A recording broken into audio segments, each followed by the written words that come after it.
Showtime! The Capital G show starts right now. What's up YouTube, Capital G here, talking about the Secrets of Evolution and one of the Synchro monsters that's going to be released in this set that actually has me super excited. It's called Metaphys Horus Dragon, and I mean, as soon as I heard Horus, I was like, oh my god, like, Konami is seriously going to be releasing Horus cards? I mean, for those of you guys who don't know, Horus was like 3 or 4 card engine and an art type that came out a very long time ago during the GX era. I think Horus came out in, it was either Soul of the Duelist or Rise of Destiny, one of those sets. It was way back in like 2006, 2007-ish, a very long time ago. Okay, so this monster is a light Wyrm Synchro effect, level 6, 2300 attack, 1600 defense. Don't quote me on this. I think those are Horus level 6's stats. I know he was 2300, but I don't know his defense off the top of my head. Anyways, this requires 1 tuner plus 1 or more non-tuner monsters to summon. It being generic is always a good thing for synchros. The monster effect is, if this card is synchro summoned, you can apply the following effects based on the card type of its non-tuner materials. If that non-tuner is a normal monster, during the turn, this card is unaffected by all other card effects. If it's an effect monster, you can target one other face-up card on the field, negate its effects. And if it's a Pendulum Monster, your opponent gives you control of one monster they control. It cannot attack this turn. So actually, just reading that, I just realized that somehow if you would summon this using multiple of those cards, like if the non-tuner was an effect monster and, you know, like also a normal monster, if you use like a bunch of level 1s, I guess all the effects would stack because it doesn't say that you can only activate one of the effects. It just says activate or apply the following effects. So just the fact that this card is even, like, the fact that it even exists gets me excited. And if there's one thing in Yu-Gi-Oh that never ceases to get me hyped, it's when Konami brings older art types into the new age. Like, when there was talks in Storm of Ragnarok about getting new 6 Samurais and them getting a synchro, like, I thought that was one of the fucking hypest things ever, because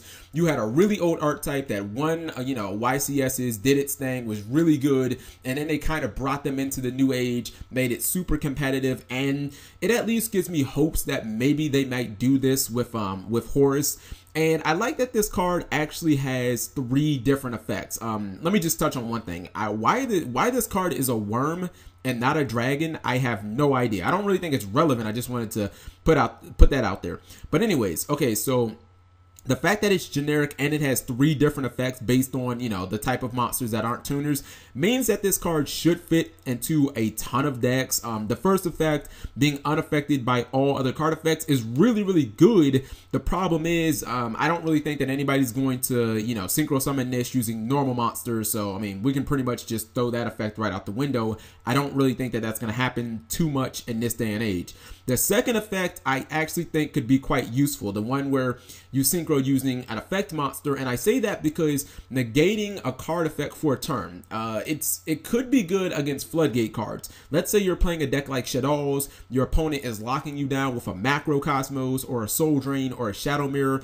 Well, you can summon Horus Dragon, you can negate that effect, you can proceed to just go off, and then, I mean, by the time your opponent has a flood of monsters summoned on them, you know, whatever that floodgate card is on their turn probably isn't going to make that big of a difference.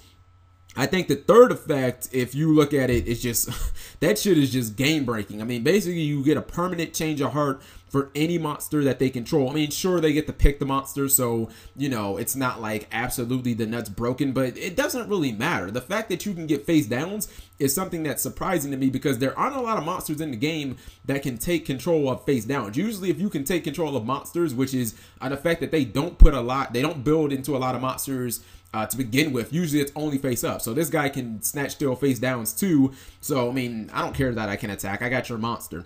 And I was looking at that effect and I was like, well, you know, how am I gonna summon this with Pendulum Monsters? But then it's like, if you look at Kleeports, a bunch of them become level 4 on the field. So, you know, I could hypothetically see you splashing in like emergency teleports or maybe even Plague Spreader Zombie, just pretty much any good level 2 tuner, and synchro summoning this way, synchro summoning Horus Dragon that way. And again, I see that as a really game-breaking effect. So overall, I think the new Horus Synchro is actually pretty solid. I mean, I don't think that this is a card that's ever going to be like limit worthy or anything like that. I wish the card had a little better stats. Like, I wish we could have maybe like a 2500 attack or something like that. But it really does seem like they just wanted to duplicate the stat line of Horus level 6, kind of like what they did with the old Samurai Shien, and then, you know, they basically just copied the stats for the Synchro Shien. You know what I mean? I think that the fact that this card is generic is what gives it competitive potential, and the fact that it has 3 different effects kind of means that there's something for everybody, and it introduces it to the new age where you've got a pendulum effect, but at the same time, you know, like old age decks can still use it because it has the effect with effect monsters as well. I think that it's just, I mean, it's really cool to see old decks kind of getting like new iterations, because honestly, back in the day, like, Horus monsters were just awesome. Like, I mean, I don't know how people feel about the level monsters. Personally, I think that all of them were shit except the Horus ones. I would not be opposed to them making like a complete overhaul of like new Horus monsters or something like that, because Horus was actually really, really awesome, and I would love to see a new Horus level 8 synchro. So let me know what you guys think of this. Thank you for watching as always. Subscribing makes life happy.